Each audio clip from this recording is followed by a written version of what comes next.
You're listening to Heritage Radio Network.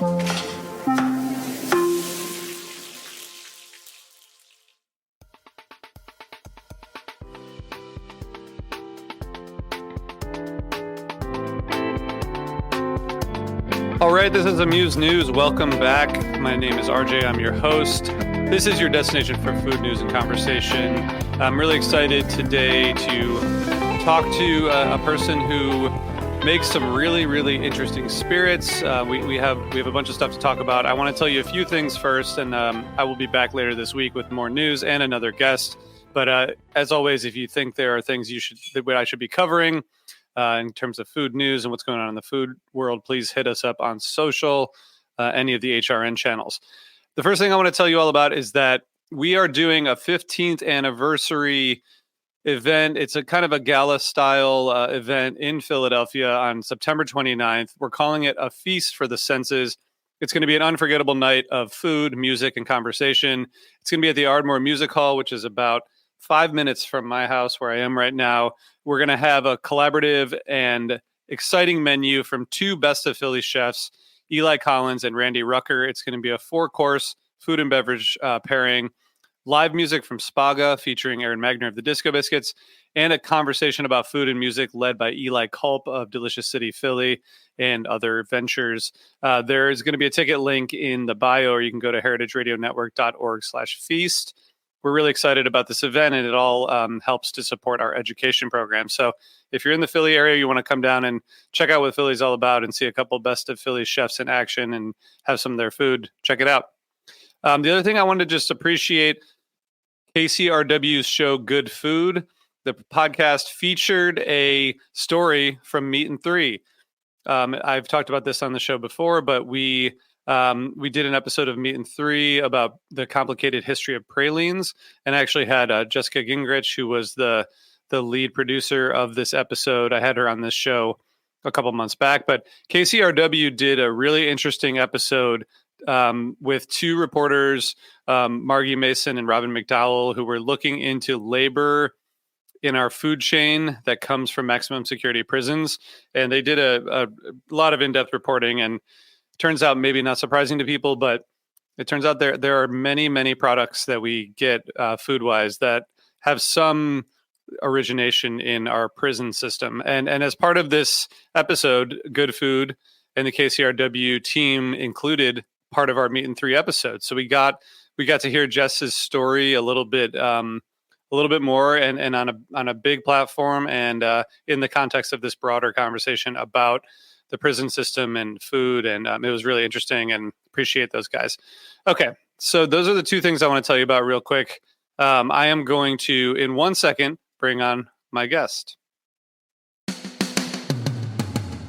Have you ever wished to be a fly on the wall, listening in on a conversation between iconic, trend-setting chefs? People who have inspired a whole generation of cooks and helped define the way we eat today. Well, now you can. Welcome to On the Line, a weekly conversation with me, Amanda Freitag, And me, Daniel Holzman. where we invite inspiring culinary innovators to talk about where they're from, where they're going, and how to get there. With 50 years of combined restaurant experience, we've learned one thing's for certain. There's always more to learn. And the more you know, the more delicious life can be. So join us on the line and escape for a little taste of what's to come. Listen to On the Line on Apple, Spotify, YouTube, or wherever you get your podcasts.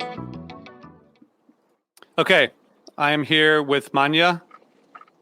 Manya, Hi, how are you? how's it going? I'm good. I'm doing great. How are you, RJ?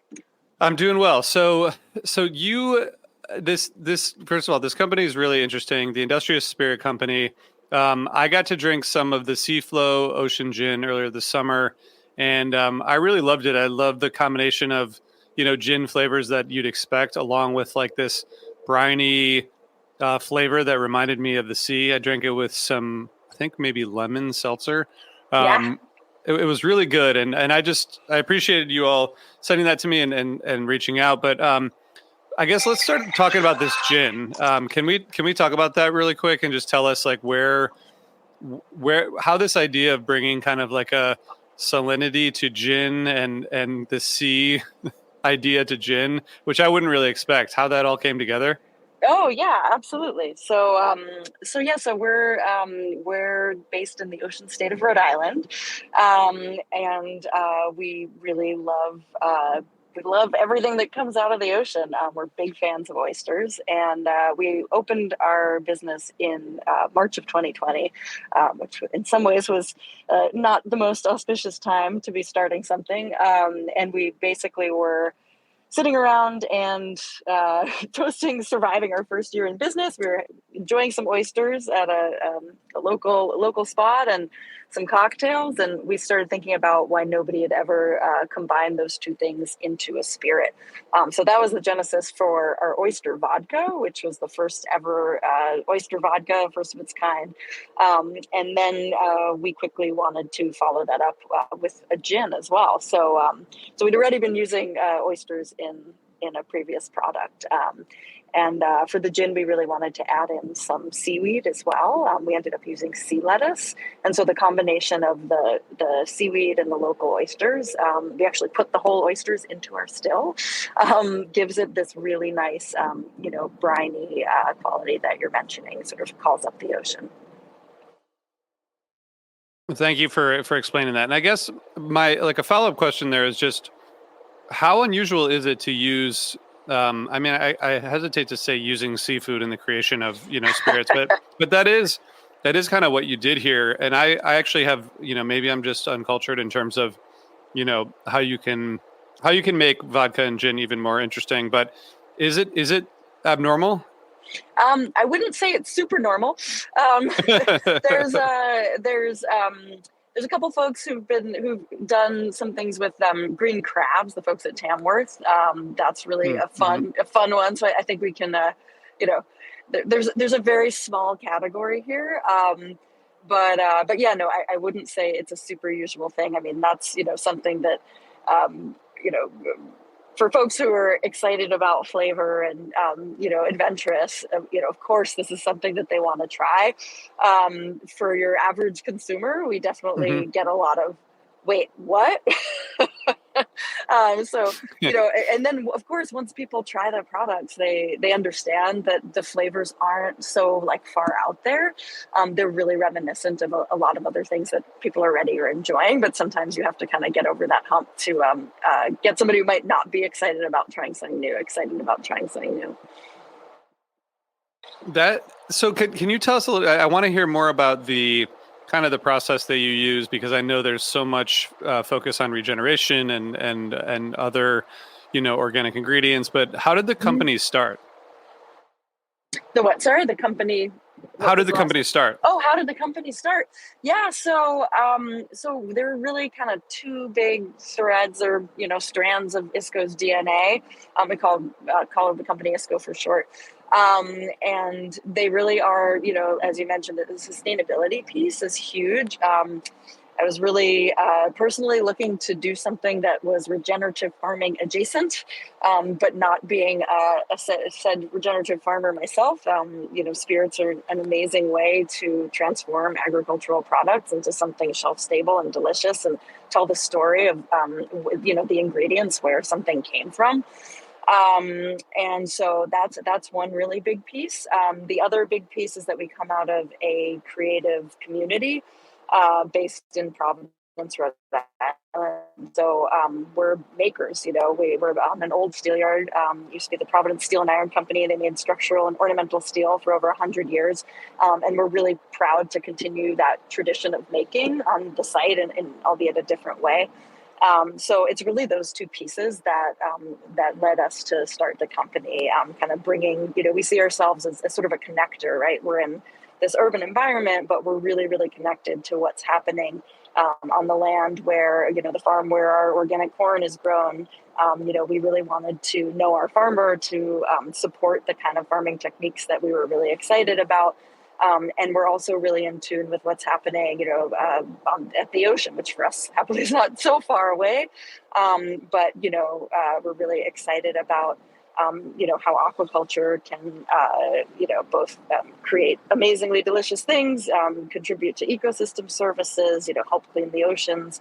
And we really see ourselves as this urban, creative generator of spirits that speak to what's happening in both of those other environments. That's really cool. Thank you for that. I guess what I would consider kind of a farm to table approach in terms of the spirits. It seems pretty different, and I guess I want to hear a little bit Yes. about just how you're limiting waste and reuse and how you think about that, but also how much different is this process in terms of what you make and what you create than like what the bigger incumbents are doing in terms of all those things. Yeah, it's so different. People, when they found out that the very first product that our company made was and we still make, is a really beautiful organic corn vodka made from scratch. When people found out that we were going to make vodka from scratch, they told us we were absolutely crazy. Nobody really does that. It takes a lot of time, and thus takes some investment. The product that we make is completely just the most beautiful sipping vodka in the world. It'll probably never be our best selling product because the market for that is somewhat limited. But it's amazing, and we really wanted to make this beautifully crafted thing, and we bring that attention to everything that we do. And so it's pretty different.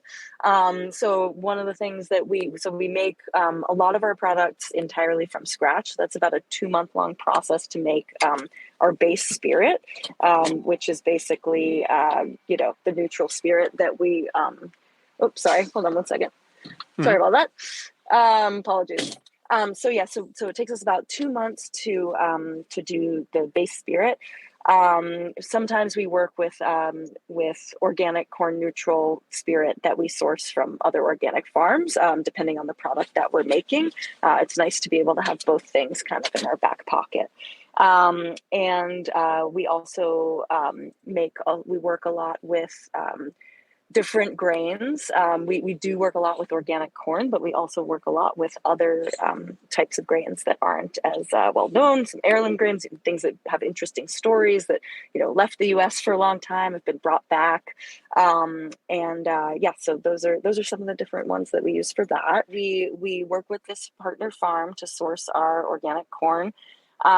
We do everything on site, and then the spent grains, which are the main waste product from our process.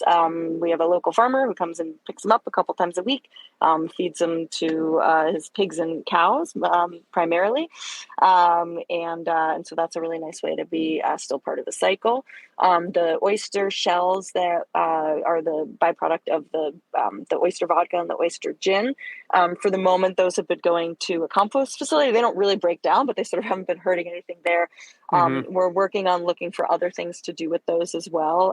That would, we don't unfortunately have like a cool, shell recovery program running currently in Rhode Island.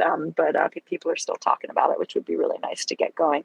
We have solar panels on our roof. We use straws made out of seaweed. Lollyware, awesome company that makes them, in our tasting room, facility-wide composting, et cetera, et cetera. So, doing what we can. It's making spirits is a pretty resource intensive business. It takes like 6,000 pounds of ground dried organic corn for us to be able to do enough runs to be able to do a finishing run in our big still. I mean, that's a huge amount of material, turning into a couple hundred bottles of delicious vodka, right? So it's just an interesting, it's we're always thinking about what goes in and what comes out, and how we can do the best we can with our own process, and also really support people that are doing amazing things in regenerative farming, in sustainable aquaculture. Like, how can we all kind of keep working together to make things better? That's cool. Thank you for explaining all that. And I guess the question I always have with stuff that is, so really meticulously made is how do you scale something like this? Like, in terms of not necessarily the business itself, but including the business, but just how do you scale these practices so that, more products like yours are available and available, in more places? Is there a ceiling to it just because of how much work and effort you put into making sure that all this stuff is, as sustainable as possible, or are there ways to kind of, scale it up? Yeah, I mean, I think both. I think that there absolutely are ways to scale it up. We like, as I was what I was mentioning before, in the beginning, we made only things that we made entirely from scratch ourselves on site. It is limiting because it takes a lot of time. Yeah. So we have been, we feel like it's really key. Like we love the small farms, but we also know, from a climate perspective, like it's the big farms that, have more impact, right? Because there are just so many more of them. It's much more of the land, right? So it's really a matter of figuring out how to work with both.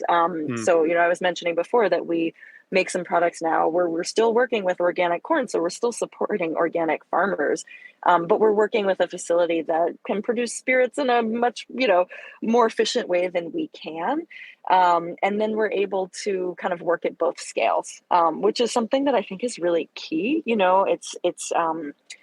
My heart is always with the tiny handcrafted product, but I think if you want to have impact, you need to be able to figure out how to be smart about, figuring out ways where you can grow that, and be able to, just either affect more people or, work with like a larger scale customer or something like that to really get the word out. I come from pre-spirits. I come from a publishing background. And so, my expertise in a lot of this is really in telling stories. And, you want lots of people to hear the stories, right? Like you want lots of people to get really excited about, a perennial wheat or something and understand like why is something like that cool? We're working on a bourbon where we malted Kernza, which was developed by the Land Institute in Kansas, and it's a perennial wheat, which is really neat because you don't have to use as many inputs for something like that as you would for something you have to sow in the field every year. There's less runoff, there's less fertilizer, like all the other things, right? And so like we're making the spirit to try to tell that story, right? So we want lots of people to know about that. And so it's kind of a balance, I would say. You don't want to lose the focus on like the craft piece, but you also want to make sure that you're not so limited that, only 3 people have, ever tried what you make or, heard what you had to say. Yeah. And that's, obviously that's a problem with any business really. But I think when you put so much time and effort into creating something, it's not something you can just scale up quickly, right? Right. Exactly. Yeah. Step by step. Yeah. And this is great. I like I said, I really enjoyed, there were 4 of us at the beach and we were playing cards. Oh, nice. At the beach. Yay. I think that the whole bottle was gone by the time we finished the card game. Yes. So that's good. But what else are you working on in terms of ISCO and what you all are creating? What are your, So we have our R&D machine is always going full tilt. As I mentioned, we come out of this creative community, and so it's sort of it's sort of the opposite issue where sometimes we need to be like, we have to focus because we have so many ideas and we're always experimenting. We have a really fun product that's going to be coming out in early next year. That's a very place-based product. I can't say too many specific details, but it's something that is very Rhode Island. So that's some really specific kind of local thing. And then we have we're working on some aged, because we make a lot of aged products as well, as I think I mentioned. And so we're working on some aged products that also speak a little bit to our obsession with all things maritime, and lots of other fun things that we'll just have to wait. We try not to talk too much about things until they're fully out, but we will be releasing a couple of bourbons this fall that have been hitting the 4-year mark, and we're pretty excited about those. That is great. Awesome. Well, thanks for telling me about this and for, giving me some updates and some context into all the really cool stuff you all are doing. One of the questions that I ask everyone, which I have to ask you before you go, is what was your last best bite? Ooh, I was recently down at the Shipwright's Daughter, which is in Mystic, Connecticut. Chef David Standridge there, I think, just won a James Beard. And it is an awesome place. And they had the most delicious limpets. They have a really great oyster vodka cocktail on their menu there, and I was enjoying that. And they had this beautiful, beautiful plate of limpets, kind of done almost like escargot, and like a delicious garlic butter with lots of lime you could squeeze on, and it was really good. Awesome. So that one jumped out to me. That's great. Thank you for sharing that. So we'll put a link, of course, to everything in the show notes. But is there anything else you want people to know? Yeah, no, I don't think so. Just if you have the opportunity to check out oyster vodka and oyster gin, they're not as weird as they sound. Give them a shot. They're really good. and thanks. Yeah.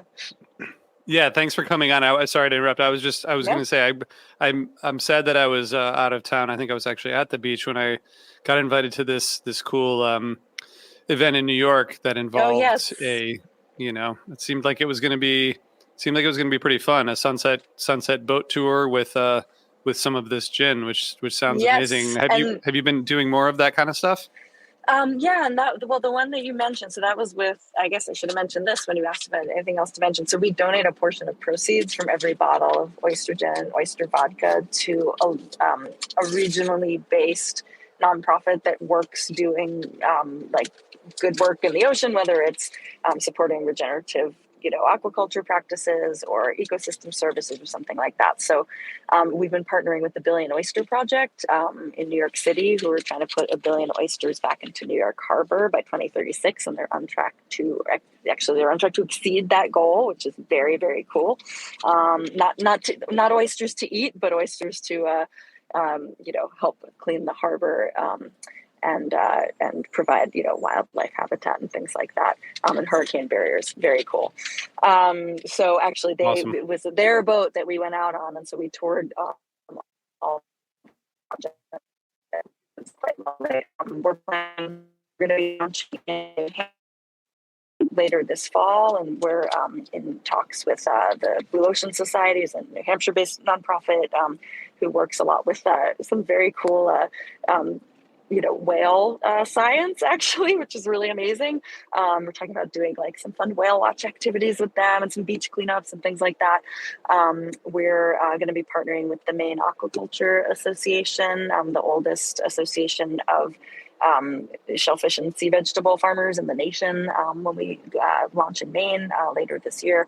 And we use local oysters as well for all of these different places that we go. So it's just been a really fun thing to get a chance to really get on the ground with some of these organizations doing amazing work on the sea, and to be able to make delicious spirits that kind of speak to the terroir, if you will, of that particular area, and invite fine folks such as yourself to come and enjoy the spirits, hear the stories, learn more about the organizations, all that. We sort of package it all up, and it's been really fun and feels really good. So yeah, hoping to do lots more of that. That is great. Well, I look forward to meeting you in person and hopefully participating in one coming up. So thank you, Manya, for joining us. Absolutely. Thanks so much. And to everyone else, thank you so much for listening. Subscribe wherever you get your podcasts. Follow us on social at HRN, and give us a review if you like the show. I'm going to be back later this week with the King of Brunch, Joey Maggiore. So stay tuned for that. I'll see y'all then.